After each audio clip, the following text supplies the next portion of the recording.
ಶೇಖ್ ಹಸೀನಾ ಇವತ್ತು ದೇಶಭ್ರಷ್ಟರಾಗಿ ಪದಚ್ಯುತರಾಗಿ ಭಾರತದಲ್ಲಿ ಅಡಗಿ ಕೂರಬೇಕಾದಂಥ ಸ್ಥಿತಿ ನಿರ್ಮಾಣ ಆಗಿದೆ. ಈ ಮಧ್ಯೆ ಶೇಖ್ ಹಸೀನಾ ಅವರಿಗೆ ಹದ್ದಾಗಿ ಕುಕ್ಕಿದ್ದು ತಾನೇ ಸಾಕಿದಂಥ ಗಿಣಿ. ಶೇಖ್ ಹಸೀನಾ ರಾಜೀನಾಮೆಗೆ ಸೂಚಿಸಿದ್ದು ಸೇನಾ ಮುಖ್ಯಸ್ಥ ನಿನ್ನೆ. ಈ ಸೇನಾ ಮುಖ್ಯಸ್ಥ ವಕರ್ ಜಮಾನ್ ಯಾರಿದ್ದಾರೆ, ಇವರು ಶೇಖ್ ಹಸೀನಾ ಅವರಿಗೆ ಸಂಬಂಧಿಕರು ಕೂಡ. ವಕರ್ ಜಮಾನ್ರನ್ನ ಸೇನಾ ಮುಖ್ಯಸ್ಥ ಹುದ್ದೆಯಲ್ಲಿ ಕೂರಿಸಿದ್ದು ಶೇಖ್ ಹಸೀನಾ. ನಿನ್ನೆ 45 ನಿಮಿಷದ ಡೆಡ್ಲೈನ್ ಅನ್ನು ಕೊಟ್ಟು ರಾಜೀನಾಮೆಗೆ ಸೂಚನೆಯನ್ನು ಕೊಟ್ಟು ಅಂತಿಮ ಭಾಷಣ ಮಾಡೋದಕ್ಕೂ ಕೂಡ ಅವಕಾಶವನ್ನು ನೀಡದೆ ನೀವು ಜಾಗ ಖಾಲಿ ಮಾಡಿ ಅಂತ ಸೂಚನೆಯನ್ನು ಕೊಟ್ಟಿದ್ದು ಕೂಡ ಅವರೇ. ಅಂದರೆ ಸ್ವತಃ ಶೇಖ್ ಹಸೀನಾ ಅವರ ಸಂಬಂಧಿ ಸೇನಾ ಮುಖ್ಯಸ್ಥರು ಅಲ್ಲಿ, ಮತ್ತು ಅವರನ್ನು ಸೇನಾ ಮುಖ್ಯಸ್ಥ ಹುದ್ದೆಯಲ್ಲಿ ಕೂರಿಸೋದಕ್ಕೆ ಶೇಖ್ ಹಸೀನಾ ಅವರ ಪಾತ್ರವೂ ಕೂಡ ಇತ್ತು.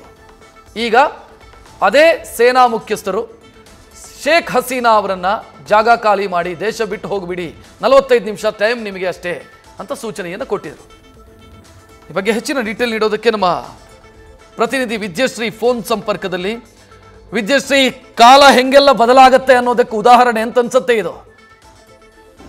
ನಿಜ ರಕ್ಷತ್, ತಾನೇ ಸಾಕಿದ ಗಿಣಿ ಹದ್ದಾಗಿ ಕುಕ್ಕಿತಲ್ಲೋ ಅನ್ನುವಂತ ಭಾವನೆ ಬಹುಶಃ ಬಾಂಗ್ಲಾದೇಶದ ಪ್ರಧಾನಿ ಪಟ್ಟದಿಂದ ಹಿಡಿದು ಈಗ ಆ ದೇಶದಿಂದ ತನ್ನ ಜೀವನ ಉಳಿಸ್ಕೊಳ್ಳೋದಕ್ಕೆ ಭಾರತದಲ್ಲಿ ಆಶ್ರಯ ಪಡೆದಿರುವಂತಹ, ಬೇರೆ ದೇಶದಲ್ಲಿ ಆಶ್ರಯವನ್ನ ಕೇಳಿರುವಂತಹ ಶೇಖ್ ಹಸೀನಾ ಅವರಿಗೆ ಬಹುಶಃ ಆಗ್ತಿರ್ಬಹುದು ಅಂತ ಅನ್ಸುತ್ತೆ.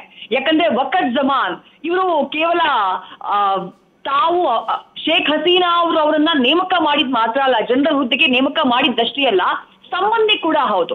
ಶೇಖ್ ಹಸೀನಾಗೆ ವಕರ್ ಜಮಾನ್ ಸಂಬಂಧಿ. ಯಾವ ರೀತಿ ಅಂತಂದ್ರೆ, ಈ ಹಿಂದೆ ಬಾಂಗ್ಲಾದೇಶದ ಆರ್ಮಿಯ ಜನರಲ್ ಆಗಿದ್ದಂತಹ ಮುಖ್ಯಸ್ಥರಾಗಿದ್ದಂತಹ ಮುಸ್ತಫಿಜರ್ ರೆಹಮಾನ್ ಇವರು ಶೇಖ್ ಹಸೀನಾ ಅವರಿಗೆ ಅಂಕಲ್ ಆಗಿರ್ತಾರೆ. ಅವರ ಮಗಳನ್ನ ಶೇಖ್ ಹಸೀನಾ ಅವರ ಈ ಜನರಲ್ ಏನಿದ್ದಾರೆ ವಕರ್ ಜಮಾನ್ ಅವರು ಮದುವೆ ಆಗಿರ್ತಾರೆ. ಹಾಗಾಗಿ ಆ ಲೆಕ್ಕದಲ್ಲಿ ಸಂಬಂಧಿ ಕೂಡ ಹೌದು. ಅದರ ಜೊತೆಗೆ ಕಳೆದ 6 ತಿಂಗಳ ಹಿಂದೆ, ಅಂದ್ರೆ ಅವರು ಇಲ್ಲಿ ಬಂದು ಜನರಲ್ ಆಗಿ ನೇಮಕ ಆಗೋದಕ್ಕಿಂತ 6 ತಿಂಗಳ ಹಿಂದೆ, 6 ತಿಂಗಳ ಕಾಲ ಅವರು ಆರ್ಮಿ ಸ್ಟಾಫ್ ಆಗಿ, PM ನ ಆರ್ಮಿ ಸ್ಟಾಫ್ ಆಗಿ ಅವರು ಕೆಲಸವನ್ನ ಮಾಡಿರ್ತಾರೆ. ಅಂದ್ರೆ ಆ ಸಂದರ್ಭದಲ್ಲಿ ಪ್ರಧಾನಿ ಕಚೇರಿಯಲ್ಲೇ ಅವರು ಕಾರ್ಯವನ್ನ ಮಾಡ್ತಾ ಇದ್ರಿಂದ ಶೇಖ್ ಹಸೀನಾ ಅವರ ವಿಶ್ವಾಸವನ್ನ ಗಳಿಸುವಲ್ಲಿ ವಕರ್ ಜಮಾನ್ ಸಕ್ಸಸ್ ಆಗಿರ್ತಾರೆ. ಬಹಳ ನಂಬಿಕಸ್ಥ ಅಂತ ಹೇಳಿ ಗುರುತಿಸಿಕೊಂಡಿರ್ತಾರೆ. ಜೊತೆಗೆ ಸೇನೆಯಲ್ಲಿ 3.5 ದಶಕದ ಅವರ ಒಂದು ಅನುಭವ, ಆ 3.5 ದಶಕದ ಒಂದು ಅವರ ಕಾರ್ಯ ಏನಿದೆ, ಸೇನೆಯಲ್ಲಿ ಅವರ ಕಾರ್ಯ ಏನಿದೆ, ಬಹಳ ಸಮರ್ಥ ಒಬ್ಬ ಸೇನಾ ನಾಯಕ ಅನ್ನುವಂತಹ ಹೆಗ್ಗಳಿಕೆಯನ್ನ ಕೂಡ ಇದೇ ವಕರ್ ಜಮಾನ್ ಪಡ್ಕೊಂಡಿದ್ರು. ಕಳೆದ ಜೂನ್ 23ನೇ ತಾರೀಕು, ತುಂಬಾ ಟೈಮ್ ಆಗಿಲ್ಲ, ಕೇವಲ 1 ತಿಂಗಳ ಹಿಂದೆ, ಜೂನ್ 23ನೇ ತಾರೀಕು, 1.5 ತಿಂಗಳ ಹಿಂದೆ ಅವರನ್ನ ಸೇನೆಯ ಮುಖ್ಯಸ್ಥರಾಗಿ ನೇಮಕ ಮಾಡ್ತಾರೆ ಶೇಖ್ ಹಸೀನಾ ಅವರು. ಅವ್ರ ಮೇಲೆ ಇದ್ದಂತಹ ನಂಬಿಕೆಯ ಕಾರಣಕ್ಕೆ ವಕರ್ ಜಮಾನ್ ಅವರ ನೇಮಕ ಮಾಡುವಲ್ಲಿ ಶೇಖ್ ಹಸೀನಾ ಅವರ ಪಾತ್ರ ಕೂಡ ಆಯ್ತು.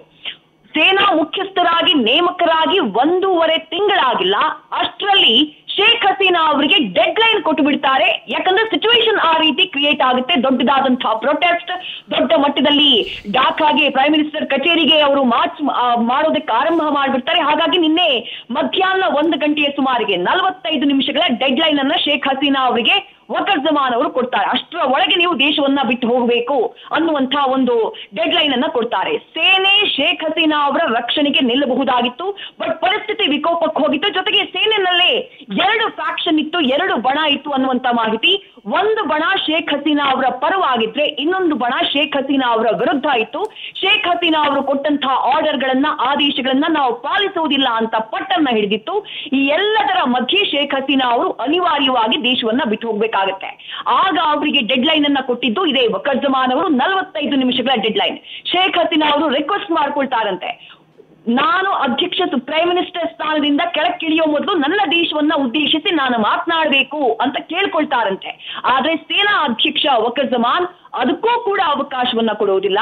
ಹಾಗಾಗಿ ಅನಿವಾರ್ಯವಾಗಿ ಯಾವ ದೇಶದಲ್ಲಿ ಮೊದಲಿಗೆ 5 ವರ್ಷ, ಅದಾದ ನಂತರ ಈಗ ಸತತವಾಗಿ 15 ವರ್ಷ ಆಳ್ವಿಕೆಯನ್ನ ನಡೆಸಿದ್ರು, ಪ್ರಧಾನಿಯಾಗಿ ಕಾರ್ಯವನ್ನ ನಿರ್ವಹಿಸಿದ್ರು ಶೇಖ್ ಹಸೀನಾ ಅವರು, ಅವರ ಇಡೀ ಆಡಳಿತದಲ್ಲಿ ಇಂಥ ಗಲಭೆಗಳು ಆಗಿದ್ದೇ ಇಲ್ಲ. ಈ ಬಾರಿನೇ ಇಂಥದ್ದೊಂದು ದೊಡ್ಡ ಗಲಭೆ. ಇದರ ಹಿಂದೆ ಹಲವು ಷಡ್ಯಂತ್ರಗಳಿದ್ದಾವೆ ಅನ್ನುವಂತಹ ಆರೋಪಗಳಿವೆ. ಕೇವಲ ಸ್ಟೂಡೆಂಟ್ ಪ್ರೊಟೆಸ್ಟ್ ಆಗಿರ್ಲಿಲ್ಲ ಅನ್ನುವಂತಹ ಆರೋಪ ಇದೆ. ಇದೆಲ್ಲದರ ಮಧ್ಯೆ ವಕರ್ ಜಮಾನ್ ಅವರು ಕೊಟ್ಟಂತಹ 45 ನಿಮಿಷಗಳ ಡೆಡ್ ಲೈನ್, ಶೇಖ್ ಹಸೀನಾ ಅವರು ಭಾರತಕ್ಕೆ ಬಂದು ಆಶ್ರಯವನ್ನ ಪಡೆದಿದ್ದಾರೆ. ರಕ್ಷತ್, ಧನ್ಯವಾದ ವಿದ್ಯಶ್ರೀ ಮಾಹಿತಿಗೆ.